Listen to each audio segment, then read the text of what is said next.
Hi everyone. So I've made it to day 21 on my water only fast. It's now Sunday, November 9th. And yeah, so grateful today for some sunshine this morning because it's that time of year on the West Coast when there's a lot of rain and cloud and overcast. And I'm such a sun lover. So I sat out for about an hour and I actually did a bit of drawing, which was amazing. I haven't drawn for a long time. That was so fun. Um, and mostly just like everything's so slowed down. The noise is almost nil inside my head. And just like practicing just receiving the warmth of the sun and the sounds around me, the sounds of the birds, sometimes landing on the fence beside me, and squirrels scurrying over the top edge of the fence, and the smells. And then, later on, just with my eyes open, just watching the grasses. There's some big tufts of decorative grasses in our front yard, and the way they're moving in the wind. All of those things just feel like such gifts, such simple things, but such gifts. So, yeah, like so many gifts in this journey. Um, but I wanted to talk about a few things, so this video might run a little bit long. Definitely a transformative experience. So, physically, lots of changes. I don't know how obvious it is, but I've lost a significant amount of weight. I had lost quite a bit of weight before I started. So, um, I think, let me see, like, I don't know, 13 pounds or something. I'm maybe 15 pounds is my window. So if I get close to that 15 pounds from the start of the fast toward, this stage, then I have to switch to broths. But apparently you still stay in autophagy. So it's kind of like continuing the fast. I'm not sure exactly um, why that isn't done from the beginning. But anyway, that's not what it is. Um, so the weight loss, and the interesting thing about water fasting is you actually become dehydrated because you're not retaining the water, which is why I have to take a sip right now. Because of the reduction in salts, you're not eating, so you're not ingesting as many salts. And apparently the glucose also hangs on to water and your glucose levels go down. My ketones have been way over the top. My meter won't even register. It's so high, so that's a really good thing for cancer. And the other amazing thing is, so 2 years ago I did a 10-day water fast to try to clear the SIBO, and ultimately it didn't do the trick.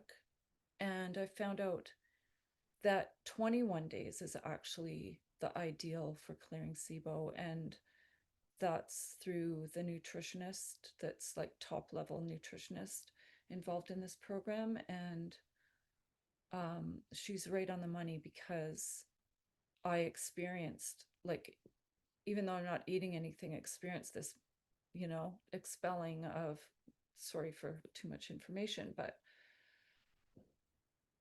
um, basically the SIBO, it's die off. And that didn't happen until day like 18, 19. So that's really incredible. I know I've emphasized this quite a bit, but if I don't clear the SIBO, it's very, very unlikely that I would clear the cancer, because as this program understands, and a lot of high level scientists and doctors understand, but is not the mainstream view, cancer is a metabolic disease. So it has to do with your cells, your mitochondria, the health of your cells. And that's on the road. That's on my path toward that, regenerating all those cells. Yeah, so it's humbling, the dehydration, because it causes super saggy skin, and I'm 64 and it was already starting and losing the elasticity in my skin, but now it's like I'm getting a glimpse of what I'll look like when I'm 80. Gratefully, it's temporary. I don't have to look like an 80-year-old from now on. Physically, the skin bounces back. I'm going to have to work on my muscle strength, but that's all good. So having said that, I wanted to say how, had a moment the other morning, just like doing a bit of my foot yoga and appreciating, like, just because I'm so slowed down, just appreciating what my body can do. And I've spent so much time criticizing my body, like my legs are too fat or too thick, or my calves aren't slim enough, or my, all the things that all of us, sadly, as women, I don't know, maybe there's exceptions, but it's hard to not take that on in this culture that's so aggressively critical of women's bodies. So I just want to say that, because it's been so, like, aging helps too, because you let go of a lot of that, but it tears me up to see so many beautiful, and you're all beautiful, young women struggling with body image. Anybody struggling with body image. Our bodies are freaking magnificent. What a wonder. Like, what a wonder. I don't know. It might be hard to relate when I say that, but I just feel compelled to say, try to be discerning about the messages you're taking in. Listen to how they make you feel. If it makes you feel like shit, it's not true. That's the gist of it. If it makes you feel like shit, it's not true. And I wish I had known and understood that when I was younger. So, I went into this 30-day water fast, one, because the podcast and the doctor I came across was like, whoa, like, there's something in this that's calling me. And then she mentioned that during autophagy, the tumors can be, like, completely dissolved. So that's a pretty major draw. And then, of course, she said the digestive issues that can be resolved. And honestly, like, because I've lost so much weight, and, breasts are primarily fat, so my breasts are nil pretty much, and the tumors popping out with the main tumor. I have some other cancer spots, that I can still feel the little bumps under my armpits. So far, the autophagy has not eliminated the tumors, and I don't know if it will during the fast. I've only got another week. Apparently, it does continue when you're, especially for me, when I'm in the refeeding, because I'm not going to be having any sugar whatsoever. So, like, even no vegetables for some time, because vegetables turn to starch, turn to sugar. Sugar feeds the SIBO, it feeds the cancer. So we'll see with that. But I was saying to my son the other day that, and we talk about this a lot on the calls, that there's a big difference between curing and healing.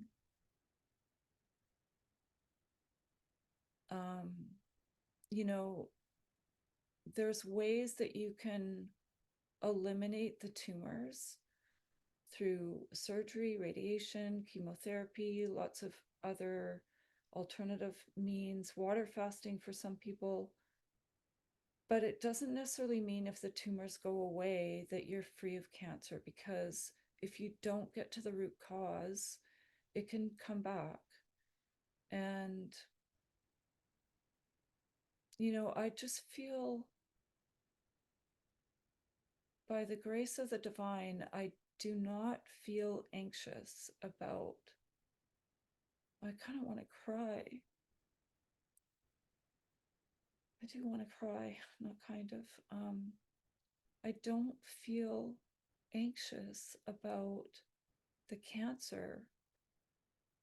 I just trust that what's meant for me, what's meant for me comes for me. And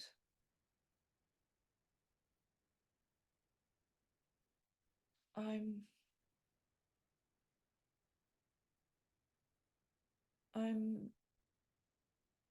at peace with that.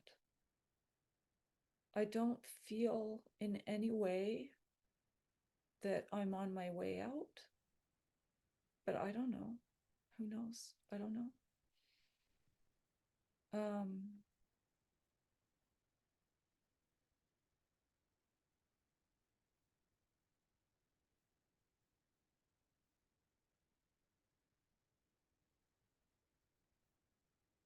I was sitting with this. I just need a minute here.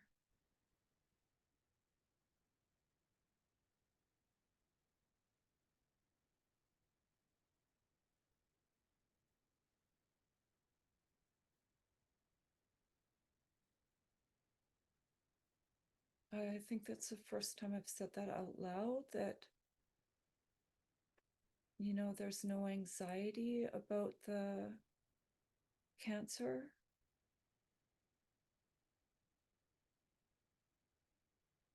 I'm just trying to scan and feel like, is there any anxiety? There's a desire to live. So I don't like to, you know, in some ways I don't like it. I don't like feeling these lumps. And at the same time, what profound gifts these lumps have brought into my life. It's brought on this opportunity to transform, to heal in a much deeper way. And I don't know if anything else would have compelled me, pushed me, inspired me to do that. And another gift is the profound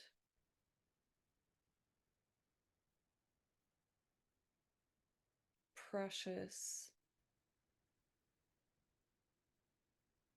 development of, you know, I've always been close to my son, but as things, you know, as things are, there's always kind of that push pull a little bit, and it just feels like we've become the best of friends. And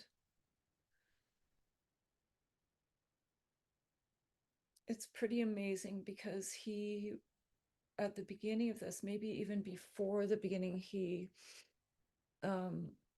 of this second diagnosis, which happened in the spring, he was traveling in Bali and was like brainstorming what he wanted to do next, and then settled on going to work in Australia for a year. And the way I'm seeing it right now, haven't checked it out with him, but the things that are unfolding in his life,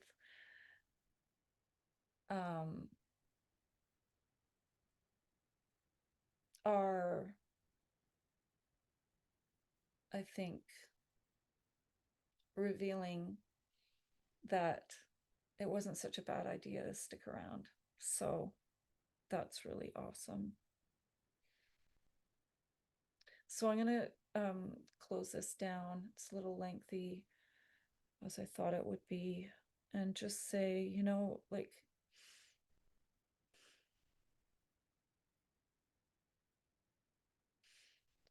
thank you for all the ways all of you have supported me, the way the feedback that you've given. I just feel like I've been held so solidly, honestly. Like, nobody has come to me and said, why are you doing this, or you're crazy. And it's not conventional. Obviously, none of the choices I've made from the beginning are conventional. So that is so, so deeply appreciated. And your monetary support, which I do still need ongoing. So please share this, spread the word if you're inspired. The ways people have been inspired and, you know, inspired to look at how some of the things I'm doing might benefit them, maybe shorter term. There's so much support out there, so much great information, and I'm happy to share anything. Like, reach out if you want more information about the path that I've chosen.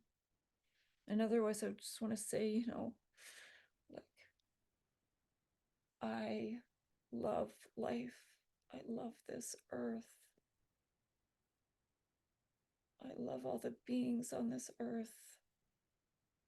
I want to be here for a good long time. And as a healthy person, as a healthy, vibrant elder, I hope I can grow into that. And I really want to serve at this time on the earth when there's so much going on and so much need for help and support to find and rediscover who we really are.